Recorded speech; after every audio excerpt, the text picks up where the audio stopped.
الله أكبر الله أكبر. Assalamualaikum warahmatullahi wabarakatuh. Alhamdulillahi rabbil alamin. Wa bihi nasta'in ala umuri dunya waddin. Ashhadu an la ilaha illallah wahdahu la syarika lah. Wa ashhadu anna sayyidana Muhammadan abduhu wa rasuluh. Allahumma salli wa sallim ala sayyidina Muhammad wa ala alihi wa sahbihi ajma'in. Amma ba'd. Pertama-tama segala puji dan syukur marilah kita serahkan kepada Allah Subhanahu wa taala. Pada malam yang berbahagia ini Allah telah memberi kesempatan dan kesehatan kepada kita sehingga kita mudah melakukan perbuatan ibadat. Kemudian rahmat dan sejahtera kepada Rasulullah sallallahu alaihi wasallam serta al dan sahabat beliau sekalian.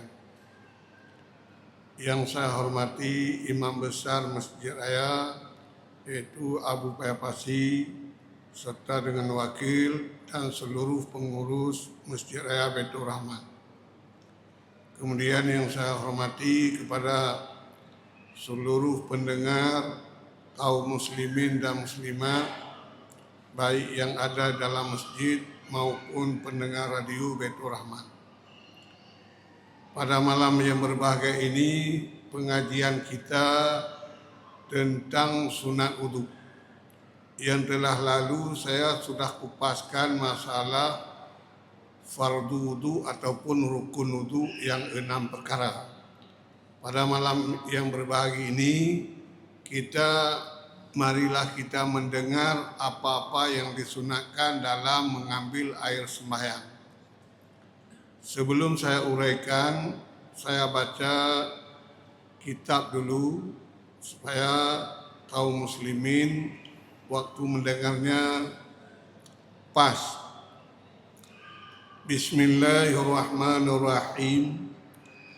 Wa sunnah limutawaddi'i walau bima'in maghsubin alal aujahi tasmiyatu awwalahu ay awwalal wudu'i lil itba'i wa aqalluha bismillah wa akmaluha bismillahirrahmanirrahim wa tajibu inda Ahmad wa yusannu qablaha ta'awudu wa ba'daha syahadatani walhamdulillahilladzi ja'alal ma'a tahura wa yusannu liman taraka awwalahu ay ya'tiya biha asna'ahu qalilan bismillahi awwalahu wa akhirahu la ba'da figharihi wa kadza fi nahwil akli wasyurbi wa ta'lifi wal iqtihari mimma yusannu lahu tasmiyatu wal manqulu anis syafi'i wa kasiru minal ashabi annal awwala sunnani tasmiyatu wa bihi jadaman Nawawi fil majmu'i wa ghairi fayanwi ma'aha inda ghaslil yadaini wa qala jam'u mutaqaddimuna innal awwala siwa summa ba'dahu tasmiyah. Jadi kaum muslimin para pendengar sekalian, disunatkan bagi orang yang berwudu walaupun dia mengambil wudu dengan air yang dirampaskan atas pendapat yang kuat, tasmiyah awwalahu, membaca bismillah pada awalnya wudu, lil ijba'i karena mengikut Rasulullah sallallahu alaihi wasallam. Jadi Ini permulaan kita waktu kita mau ambil wuduk. Kalau di keran mau kita basuh tangan, sebelum kita basuh tangan, kita baca dulu bismillah. Sehingga para ulama ada berpendapat, sebelum baca bismillah, sunat kita membaca auzubillah. Misalnya kita mau ambil wuduk, kita baca dulu auzubillahi minasyaitonirrajim, bismillahirrahmanirrahim. Kemudian sunat baca lagi syahadah, asyhadu an la ilaha illallah wa asyhadu anna muhammadar rasulullah. Kemudian ditambah lagi doanya, alhamdulillahillazi ja'alal ma'a tahura. Baru kita cuci dua tangan kita, pergelangan tangan, nyekur ngaceh, pala jaro. Tarah pala jaro, kaluh takkan doanya. Karena Rasulullah setiap mengambil wuduk ada membaca bismillah.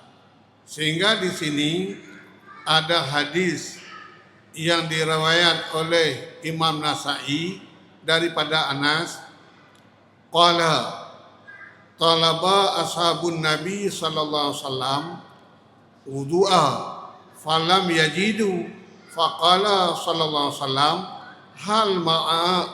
hal ma'a ahadi minkum ma'a fa'ata bima'in fawada'a yadahu fil ina'il ladzi fihi al-ma' summa qala tawadda'u bismillah fara'aitul ma'a yafuru ma baina asabi'ihi hatta yatawadda'a nahu sab'ina rajulan. Dalam hadis Nabi, pernah Nabi mengungkapkan hadis yang diriwayat oleh Imam Nasa'i daripada Anas, berkata mencari oleh sahabat Nabi sallallahu alaihi wasallam akan wuduk, maka tidak mendapat mereka itu.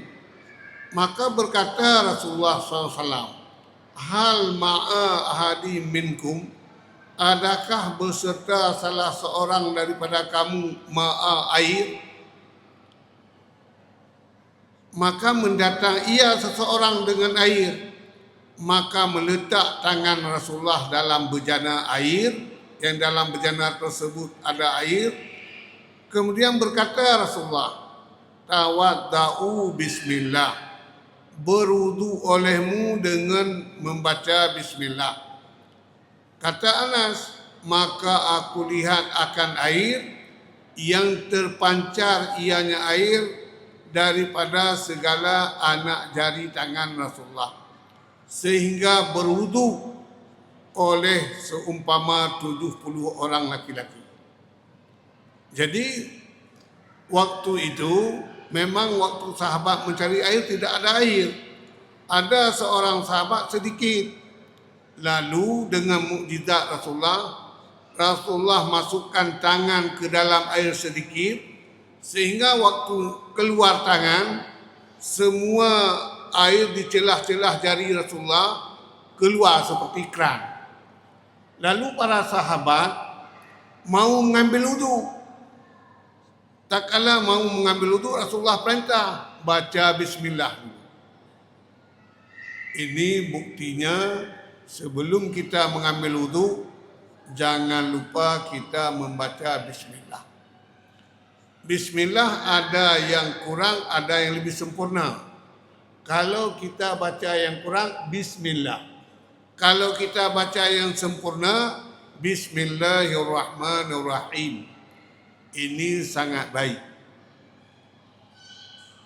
Jadi ini keterangan yang bahawa sunat membaca bismillah tak kala kita mau berwudu. Sehingga di sini disebutkan bismillah itu disunatkan awal-awal wudu. Ada juga pendapat Imam Malik, katanya Bismillah ini Imam Ahmad bin Hanbal wajib. Kalau menurut Imam Ahmad bin Hanbal, wajib membaca Bismillah pada wudu. Tapi kalau dalam mazhab Syafi'i, sunat. Makanya ada terjadi khilaf pendapat antara Syafi'i dengan Ahmad bin Hanbal. Karena kita mengambil mazhab Syafi'i, beramal menurut mazhab Syafi'i, kalau seandainya tidak kita katakan Bismillah waktu mengambil wudu, sah saja wudu kita. Tapi kalau mazhab Ahmad bin Hanbal, kalau tidak baca Bismillah, ini tidak sah. Karena hukum membaca Bismillah wajib. Makanya kaum muslimin yang berbahagia, mazhab Syafi'i yang sederhana, namun hukumnya sunat membaca Bismillah, namun kita utamakan supaya keluar daripada khilaf. Kalau kita ada membaca Bismillah, tidak ada pendapat yang mengatakan wudu si A tidak pas, wudu si B tidak pas, tidak ada, karena ada bacaan Bismillah. Tapi kalau tidak ada kita membaca Bismillah, kalau menurut Syafi'i bagus, artinya sah wudu dia. Tapi kalau menurut Ahmad bin Hanbal, ini orang ini berwudu sudah meninggal Bismillah, berarti satu kesalahan. Makanya alangkah bagusnya kita membaca Bismillah waktu berwudu. Sehingga Imam Ahmad ada dalil tentang wajib membaca Bismillah. Apa dalilnya? Karena ada hadis, la wudu'a liman lam yasumma. Tidak ada wudu bagi orang yang tidak membaca Bismillah. Ini pendapat Ahmad bin Hanbal. Tapi kok kenapa Imam Syafi'i tidak mengerti hadis ini? Mengerti kaum muslimin. Tapi pandangan Syafi'i, hadis ini dhaif. Jadi dengan dhaif hadis ini, Imam Syafi'i mengeluarkan pendapat baca Bismillah pada wudu itu sunat. Makanya bagi kita yang mengambil wudu, ini jangan lupa membaca basmalah. Sehingga di sini disebutkan bukan tempat wudu saja. Sunat kita baca basmalah itu waktu kita makan, kita minum, kita menulis karangan, kitab ataupun yang lain yang bagus-bagus. Sehingga orang yang memakai celak pun diperintahkan membaca Bismillah. Begitu penting untuk bacaan basmalah tersebut. Seandainya kita di permulaan wudu kita lupa kita baca Bismillah, lalu waktu kita basuh tangan sebelum selesai wudu, teringat kita, saya tidak membaca basmalah tadi. Lalu kita baca kembali, Bismillahi awwalahu wa akhirahu. Ini supaya mendapat pahala bacaan basmalah. Tapi tak kala selesai wudu, misalnya seorang ambil wudu, dia terlampau tergopoh-gopoh sehingga lupa dia membaca Bismillah. Selesai wudunya, sampai setelah membasuh kaki, baru teringat dia, saya tidak membaca basmalah. Ini tidak disunatkan lagi membaca, karena sudah selesai wudu. Jadi yang sunat membaca tak kala dia sebelum wudu ataupun pertengahan wudu, sunat baca. Lalu yang kedua, sunat pada wudu faghaslul kafaini, membasuh dua pergelangan tangan, dua palut jari hingga pergelangan tangan hingga kung. Di sini sampai sini. Ini setelah kita baca basmalah, kita membasuh dua telapak tangan hingga pergelangan tangan. Dalam mazhab kita Syafi'i, membasuh telapak tangan setelah basmalah itu sunat. Yang wajib nanti waktu membasuh tangan itu seluruhnya. Tapi setelah basmalah kita membasuh dua telapak tangan hingga pergelangan tangan. Kemudian setelah kita membasuh dua telapak tangan hingga pergelangan tangan, apalagi yang diperintahkan? Siwak. Ini yang jarang orang mengerjakan, bersugi. Setelah kita cuci telapak tangan, lalu ambil, kalau ada kayu arak, masuk ke dalam mulut, bersugi. Kalau kita di tempat kita ada sikat gigi, boleh juga. Tapi alangkah baiknya kalau ada kayu siwak, itu lebih bagus. Karena geraknya refleks, tidak lama. Dimasuk sikat gigi ataupun kayu siwak ke dalam mulut, lalu bersugi ia sebentar. Ini karena ada hadis yang sahih perintah tentang bersugi ini. Walaupun kita jarang melihat orang yang ambil wuduk bersugi, ini sangat penting. Karena apa? Karena dalam hadis sahih rawahu Bukhari Muslim, kata Rasulullah, laula an asyqa ala ummati la amartuhum bisiwak inda kulli wudu'in. Jikalau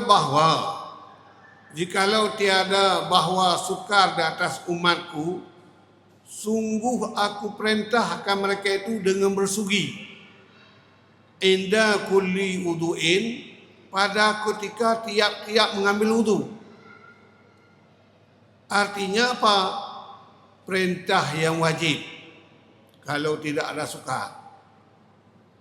Karena Nabi mengingat ini, kalau diperintah bersugi waktu ambil wudu, sangat sulit orang melakukan, diperintahlah perintah sunat. Makanya bagi orang yang mau melakukan, bagus sekali kita bersugi tak kala selesai mencuci dua telapak tangan, lalu kita bersugi.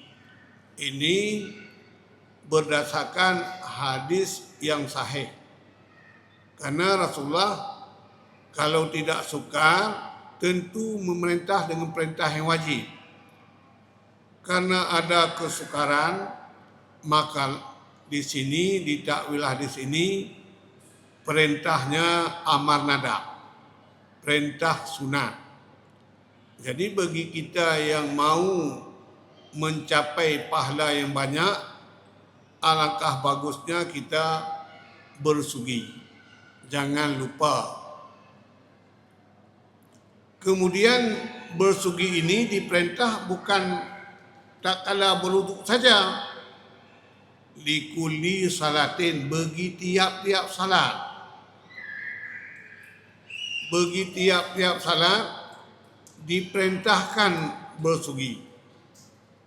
Baik salat fardu maupun salat sunat. Kita mau mengerjakan salat misalnya, sebelum kita takbir, kalau ada kayu sugi yang 5 cm itu ataupun 10 cm, dimasukkan ke mulut kiri kanan. Setelah itu kita simpan lagi. Ini namanya bersugi tak kala salat. Orang yang bersugi tak kala salat, ini ada hadis di sini, kata Rasulullah, raka'atani biswakin afdalun min sab'ina raka'atan bila siwak. 2 rakaat orang yang melakukan salat dengan bersugi lebih baik daripada 70 rakaat tanpa bersugi. Begitu banyak pahalanya. Kalau misalnya kita salat seperti nak pakai sugi, tapi pada suatu hari kita memakai bersugi itu pahalanya 2 rakaat kita melakukan lebih bagus daripada 70 rakaat. Begitulah lebih kita bersugi. Sehingga sikat gigi ini diperintah tiap-tiap waktu, bukan saja dalam salat. Kalau di sini perintah sikat gigi ini li tilawatil Quran hadis. Mau kita membaca Al-Quran, sikat gigi dulu. Mau kita membaca hadis, sikat gigi dulu. Ataupun kita borobah mulut kita, diperintah sikat gigi. Begitu banyak perintah tentang bersugi. Sampai orang yang mau meninggal pun disuruh bersugi, walaupun dia tidak bisa melakukan lagi. Kita ahli waris yang menengok orang yang hampir meninggal, sunat kita sugi terhadap gigi mayat, calon mayat tersebut. Jadi begitu penting tentang bersugi. Kemudian setelah itu diperintahkan lagi, setelah kita mencuci 2 telapak tangan kemudian bersugi, kemudian famat madatu fa istinsyaku, maka berkumur-kumur, maka lalu masuk air ke hidung. Ini apa sebab disuruh kita masuk air ke hidung dan berkumur-kumur? Ini pun lil itba'i, karena mengikut pekerjaan Rasulullah. Rasulullah waktu berwudu, ada dia memasuk air ke mulut, ada ia masuk air ke hidung. Sehingga kalau Imam Ahmad bukan sunat masuk air ke mulut, wajib. Imam Syafi'i yang hukumnya sunat. Begitu penting kita memasuk air ke mulut dan ke hidung. Karena ada hikmah kita membasuh 2 tangan, 2 telapak tangan, hikmah memasuk air ke mulut, hikmah memasuk air ke hidung, ma'rifatu awsafil ma'i min launin wa ta'min wa rihin, mengenal segala sifat-sifat air, daripada warna, rasa dan bau. Adakah berubah air ataupun tidak? Dengan kita masuk ke air ke hidung, kita tahu, oh air ini bagus, bisa kita berwudu. Ini hikmahnya. Tapi kalau kita tidak memasuk air ke hidung, kadang air ini sudah berbau, tidak bisa lagi. Lalu kita ambil wudu. Ini tidak pas wudu kita, artinya salah air. Dengan air tidak betul, maka wudu pun tidak sah. Jadi dengan ada kita memasuk air ke hidung dan ke mulut, kita dapat mengerti tentang air tersebut berubah ataupun tidak. Namun di sini ada disebut pendapat sebahagian ulama, ini hikmah mencuci 2 telapak tangan. Apa hikmahnya? Li akli min mawaidil jannah, untuk makan daripada hidangan dalam surga. Karena kita orang mukminin yang masuk surga nanti, waktu di dunia dia ambil wudu, ada mencuci dua telapak tangan, inilah hikmahnya. Makan idang dalam surga. Kalau berkumur-kumur, apa faedahnya? Ada juga di sini disebut wal madmadah li kalami rabbil alamin. Berkumur-kumur itu hikmahnya untuk berkata dengan Allah. Jadi kalau mulut kita tidak bersih, ini kita tidak baik. Jangankan dengan Allah, dengan manusia pun kalau mulut kotor, tidak bagus kita berkata. Karena tentu keluar bau mulut kita. Sehingga dengan bersih mulut, bagi orang beriman yang masuk surga, untuk berkalam dengan Allah Subhanahu wa taala. Kalau hikmah masuk air ke hidung, ini ada juga hikmahnya, li syammi rawaihil jannah, mencium bau surga. Ini hikmah kita memasuk air ke hidung, dapat mencium air surga. Kalau misalnya kita tidak pernah wudu, tidak pernah kita mencuci tangan, tidak pernah cuci mulut, tidak pernah memasuk air ke hidung, ini tentu jauh kita dengan balasan Allah itu surga. Tidak bisa kita mencium bau surga.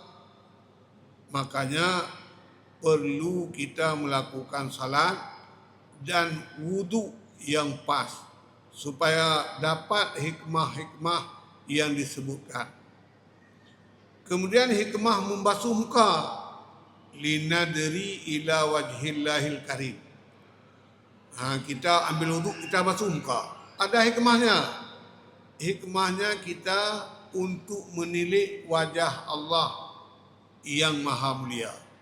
Karena Allah, waktu kita berada dalam surga, Allah menampakkan diri sama orang yang ada dalam surga.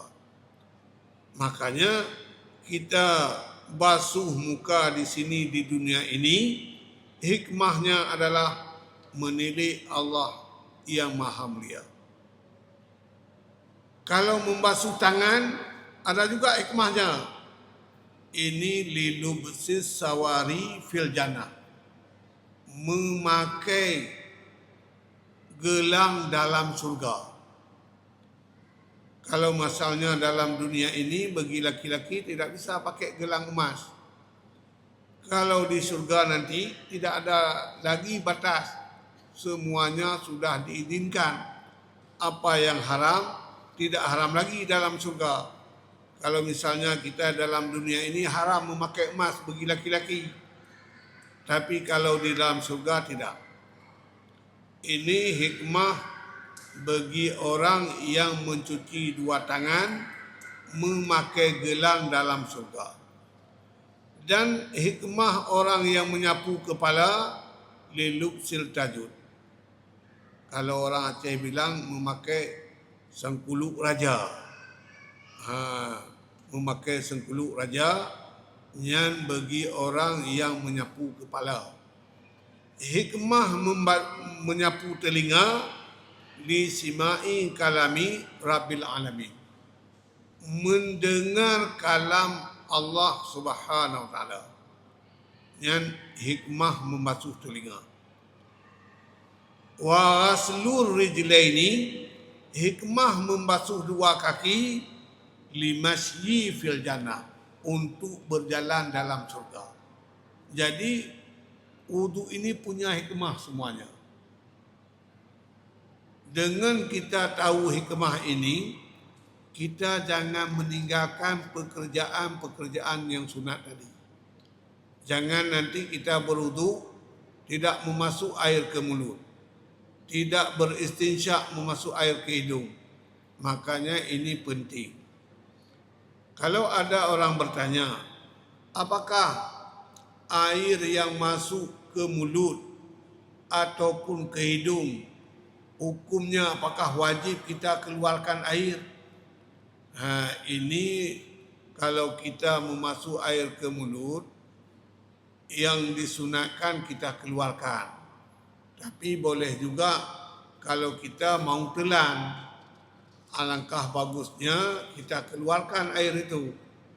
Jangan karena waktu kita masuk air ke mulut, karena ada kotoran makanan, jangan kita telan. Tapi kalau kita haus, dahaga sekali, boleh. Bukan tidak boleh, boleh. Tapi yang bagusnya kita keluarkan air. Dan waktu memasuk air ke hidung, alangkah baiknya sekaligus. Ini misalnya air, kita masuk air ke mulut, lalu kita masuk ke hidung. Ini sekaligus, daripada pisah-pisah, lebih bagus sekaligus. Kalau pisah bagaimana? Masuk air ke mulut dulu 3 kali. Setelah itu ambil ke hidung 3 kali. Alangkah baiknya sekali kita lakukan 3 kali. Maksudnya sekali apa? Masuk air ke mulut, langsung ke hidung. 3 kali seperti itu. Jangan dipisah-pisahkan. Namun boleh. Tapi kalau sekaligus, ini disunatkan. Dan kemudian sunat wuduk lagi, mashu kulli ra'sin, menyapu seluruh kepala.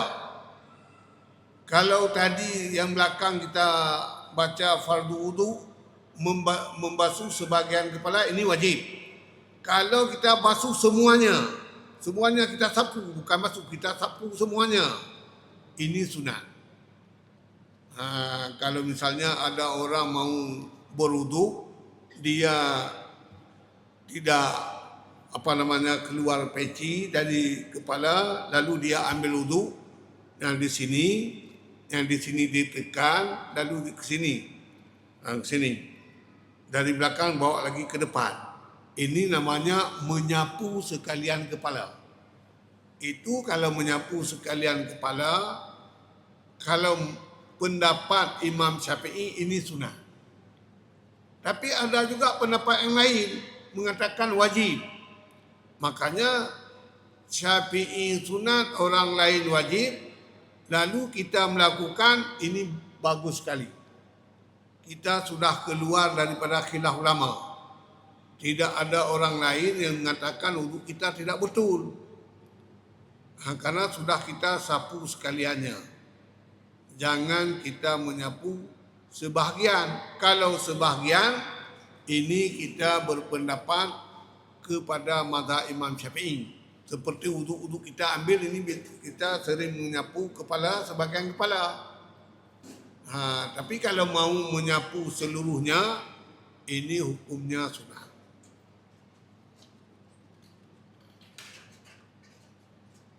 Jadi bagi orang yang kadang-kadang memakai serban, boleh juga sudah disapu sebahagian kepala ini, disapu di atas serban boleh. Karena tidak mau membuka serban dia. Sapu dulu sedikit, harus kena dalam kepala, kemudian dia sapu di atas serban. Boleh.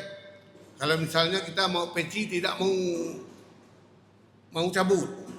Kita basuh sini sikit, kita sapu di sini sikit, lalu kita kena air di atas topi kita. Boleh juga. Tapi alangkah bagusnya kita cabut topi dan serban, kita sapu di atas kepala semuanya. Ini menyapu seluruh kepala adalah hukumnya sunat dalam mazhab Syafi'i. Namun dalam mazhab lain ada berpendapat wajib sapu sekalian kepala. Karena dalam ayat disebut famsahu biru'usikum, sapu olehmu dengan sekalian kepalamu. Imam Syafi'i ayat ini mentafsirkan bukan sebahagian, bukan seluruh, dengan sebahagian. Imam Syafi'i berdasarkan kaedah masuk pada kalimat jamak, memberi faedah ba'an, sebahagian. Makanya Imam Syafi'i mentafsirkan ayat famsahu biru'usikum, sebahagian kepala. Kalau menyapu sekalian kepala, hukumnya sunat. Jadi cukup di sini dulu berhubung waktu sudah mendekat Isya. Jadi di mana ada kekurangan dan kesilapan saya dalam membahas, saya minta maaf, dan di mana ada kekurangan boleh saya perbaiki.